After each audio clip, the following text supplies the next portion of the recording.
Alors, devenir micro-entrepreneur en 2026, voici le guide complet. On va voir en 8 étapes tout ce qu'il faut savoir sur la micro-entreprise. C'est quoi une micro-entreprise? L'obligation du micro-entrepreneur, le régime fiscal vs le régime social, donc les charges, les autres coûts que vous allez avoir. Évidemment, si l'activité grandit, qu'est-ce qu'il faut faire? Les avantages et les inconvénients de la micro-entreprise. Et enfin, je vais vous montrer comment créer une micro-entreprise de A à Z en moins de 24 heures. C'est parti. Donc c'est quoi une micro-entreprise? Si tu ne connais pas la micro-entreprise, c'est une entreprise qui est individuelle avec un régime social simplifié. Donc tu n'as pas besoin de comptable, etc. Pas de société, donc pas de capital. Ça, c'est l'avantage de la micro-entreprise, c'est qu'il n'y a pas besoin de mettre de l'argent pour créer son entreprise. Une seule entreprise individuelle est possible. Vous ne pouvez pas avoir deux auto-entreprises ou deux micro-entreprises. Il y a 3 types d'activités: commerciales, artisanales ou libérales. Les activités qui sont dites interdites, c'est la MSA par exemple, donc c'est les mutualités sociales agricoles, les activités libérales réglementées, les activités qui sont dans la sécurité et les activités qui sont dans la santé. Donc fonctionne uniquement tant que le CA est inférieur à un certain seuil. On va les voir, donc pas de panique. L'obligation du micro-entrepreneur. Déclaration du chiffre d'affaires, que ce soit mensuel ou trimestriel. Même avec 0 €, vous devez déclarer que vous n'avez pas gagné d'argent ou que vous en avez gagné. Petit tips ici, quand on va créer sa micro-entreprise, moi je vous conseille de déclarer votre chiffre d'affaires tous les mois. Pourquoi? Parce que si vous faites tous les 3 mois, au début on ne sait pas forcément gérer l'argent et du coup on se retrouve avec franchement beaucoup d'argent à donner à l'URSSAF. Et puis même après, ce sera la TVA quand vous allez devoir la facturer, etc. Ensuite, facture avec mention légale. Ça veut dire quoi? Il faut que sur votre facture, vous ayez le nom, l'adresse, le numéro de sirène, donc ça c'est vraiment la carte d'identité de votre micro-entreprise, la date évidemment de la facture, le numéro de la facture, donc ça généralement toutes les banques, etc.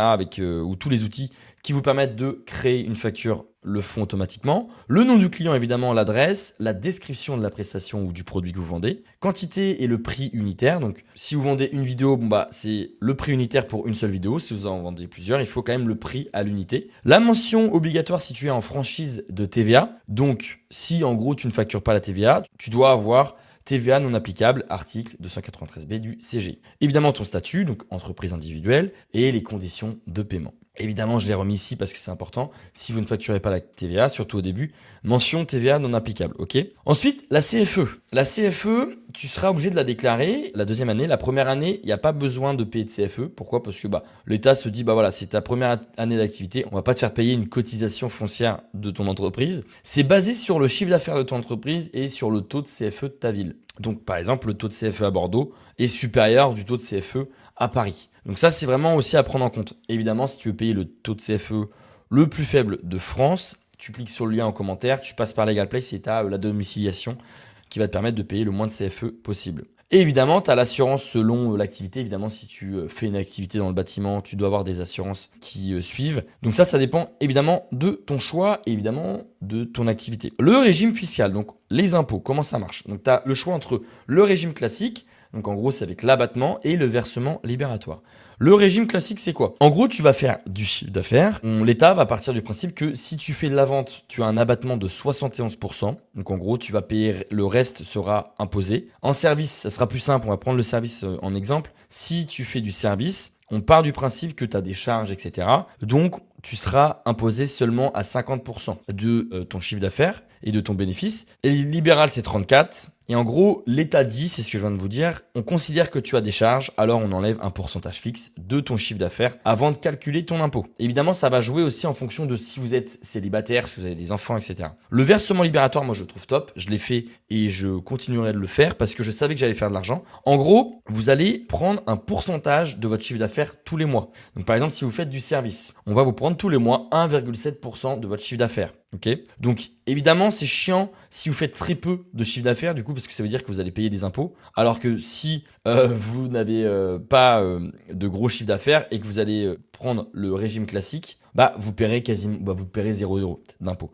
Que là, si vous faites peu de chiffre d'affaires et que vous prenez le versement libératoire, le problème, c'est que vous allez quand même payer un tout petit peu d'impôt. Moi, je préfère prendre ce risque, comme moi, je suis sûr que si j'en fais suffisamment, je paierai beaucoup moins d'impôt. Si vous avez un revenu fiscal inférieur à 27 000 € par part, donc par part dans votre foyer, eh bien vous ne pourrez plus avoir le versement libératoire. Donc en gros, ça c'est ton revenu de l'année 2024. surtout si tu veux créer évidemment ta micro-entreprise en 2026. Il faut évidemment l'imposition de 2025. Donc c'est pareil, ça c'est pas ton chiffre d'affaires, c'est vraiment ce qui te reste en salaire dans ta poche, ok?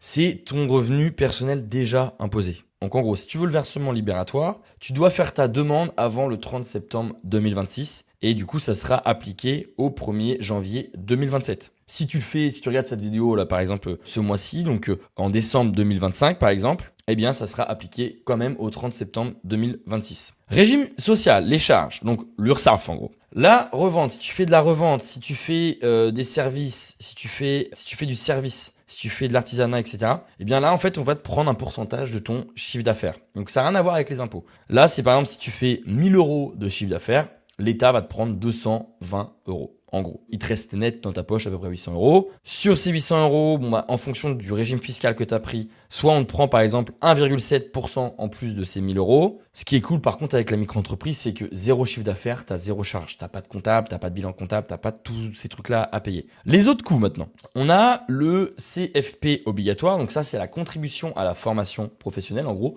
tous les mois, tu vas cotiser pour justement avoir un CFP, donc pour pouvoir ensuite t'acheter des formations avec le CFP. C'est un peu le même principe que le CPF. Donc c'est une petite cotisation obligatoire que les micro-entrepreneurs paient pour avoir accès à des formations financées.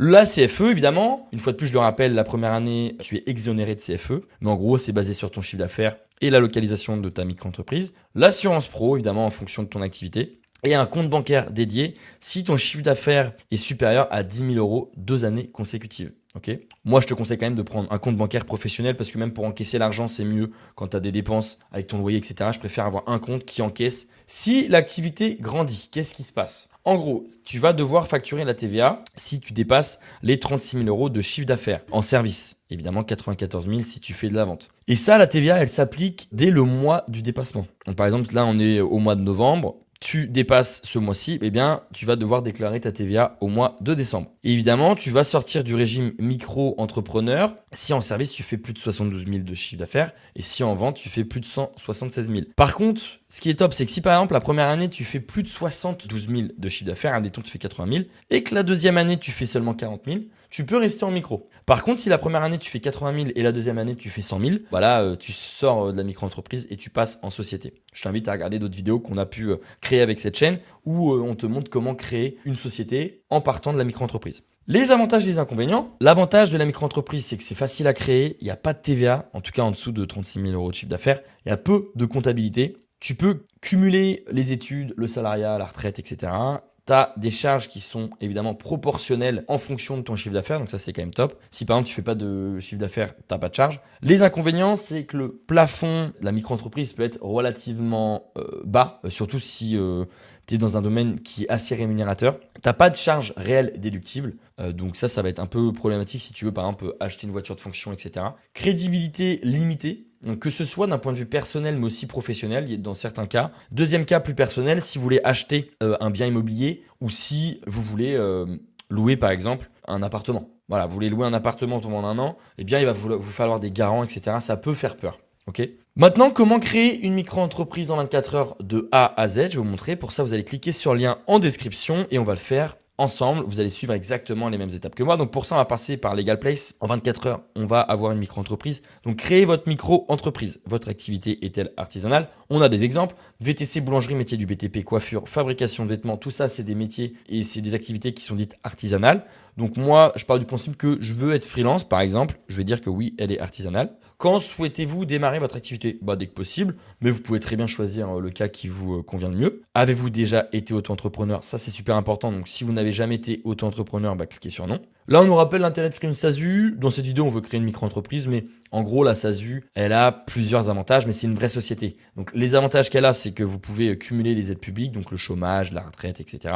Vous pouvez optimiser votre fiscalité, donc payer moins d'impôts parce que vous prenez moins de salaire et évidemment déduire vos charges. Je vous en parlais tout à l'heure si vous voulez par exemple louer une voiture. Pour le moment, moi, je vais créer une micro-entreprise, mais si vous voulez créer une SASU, vous pouvez aussi le faire avec Legal Place. Créer une micro-entreprise. Là, je vous conseille de domicilier votre micro-entreprise chez Legal Place. Pourquoi? Pour payer moins de CFE, parce que vous allez en gros domicilier votre entreprise à cette adresse-là. Donc, personne ne pourra connaître votre adresse personnelle, puisque l'adresse de votre micro-entreprise, ça sera celle-ci. Et elle sera visible sur société.com. Vous paierez moins de CFE parce que Legal Place a le taux de CFE le moins cher de France. Et c'est facile si vous êtes amené à déménager ou à voyager. Donc moi, je vais domicilier avec Legal Place, mais une fois de plus, c'est pas obligatoire. Quel est votre domaine d'activité? Dans cet exemple, j'ai dit consultant et freelance, mais il y a plein d'autres domaines d'activité que vous pouvez cocher. Si le domaine n'est pas sur cette liste-là, cliquez sur autre. Hop, renseignez votre identité, votre adresse email, votre numéro de téléphone, formation certifiante pour booster votre micro-entreprise. Pour le moment, ça ne m'intéresse pas. Que recherchez-vous? Lancer mon activité en déléguant toutes les démarches, donc de création d'entreprise.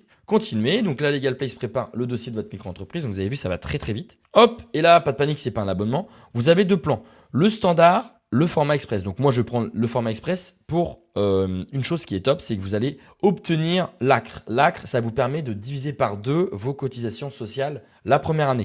Donc en gros, si vous vendez du service, donc comme moi, là, c'est du freelance, bien au lieu de payer 22% d'URSSAF tous les mois, la première année, je vais payer seulement 11% d'URSSAF grâce à l'ACRE. Donc en gros, si vous prenez ce plan-là, vous êtes sûr de le rentabiliser beaucoup plus rapidement. Évidemment, vous avez une assistance juriste illimitée, donc vous pouvez envoyer des SMS, appeler, envoyer des mails ou le chat pour poser vos questions à un vrai juriste. Et évidemment, le truc qui est top, c'est que votre micro-entreprise va être traitée dans les 24 heures. Donc choisir le pack. Moi, je vais ajouter la domiciliation. Là, le compte pro, c'est pas obligatoire, mais je vous l'ai dit tout à l'heure, si vous dépassez 10 000 euros de chiffre d'affaires pendant 2 ans, vous êtes obligé. Moi, je préfère le faire directement, mais une fois de plus, c'est pas obligatoire. Vous pouvez avoir un compte professionnel, compto avec Mastercard, application mobile, 100% en ligne, ouverture du compte pro, ajouter, continuer. Et voilà. Et là, on arrive sur ça. Là, vous allez pouvoir évidemment ajouter mon code promo, évidemment. Hop, ajouter un code promo, c'est Louis 15 et vous gagnez 15% de réduction. Donc du coup, ce qui est top, c'est que ça vous fait gagner quasiment 15 euros. Ok, vous faites procéder au règlement. Et une fois que c'est fait, vous allez avoir déclaration de l'activité du dossier complet de votre micro-entreprise, vérification de votre dossier, obtention du CABIS et du CIRE. Donc vous êtes sûr, en passant par Legal Place, d'avoir un dossier qui est validé par le greffe, donc de recevoir l'extrait CABIS, donc la carte d'identité en gros de votre micro-entreprise, l'obtention de l'ACRE pour diviser par 2 vos cotisations sociales la première année, l'immatriculation au guichet unique, donc à l'INPI, auprès de l'INPI, donc c'est quelque chose de légal, la garantie anti-rejet du greffe, donc vous êtes sûr d'avoir évidemment le greffe qui accepte votre dossier de micro-entreprise, et l'assistance juriste illimitée. Et ensuite, moi j'avais ajouté la domiciliation Legal Place, c'est un abonnement, et le compte pro chez Conto. J'espère que cette vidéo vous a aidé. Si vous avez la moindre question, vous me la posez en commentaire. N'hésitez pas à profiter de mon code promo chez Legal Place, c'est Louis 15. Vous pouvez domicilier votre entreprise, vous pouvez créer une société, créer comme dans cette vidéo une micro-entreprise. J'espère que cette vidéo vous a aidé. Je vous dis à très bientôt pour une prochaine vidéo.